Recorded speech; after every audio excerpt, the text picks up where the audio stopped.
கேரள மாநிலம் வயநாடு நிலச்சரிவில் சிக்கி உயிரிழந்தவர்கள் எண்ணிக்கை 344ஆக அதிகரித்துள்ளது.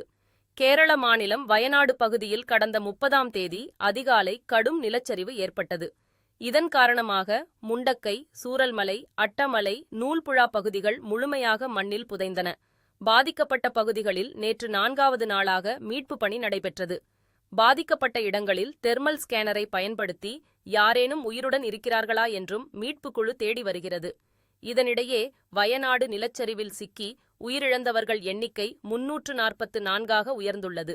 மீட்பு பணி 5வது நாளாக நீடித்து வருகிறது. ராணுவம், தேசிய பேரிடர் மீட்பு குழுவினர் உள்ளிட்ட மீட்பு படையினர் மீட்பு பணிகளில் ஈடுபட்டுள்ளனர். லைஃப் ரெஸ்கியூ ரேடார் கருவியுடன் மண்ணில் புதைந்தோரை தேடும் பணி 5வது நாளாக நடைபெற்று வருகிறது.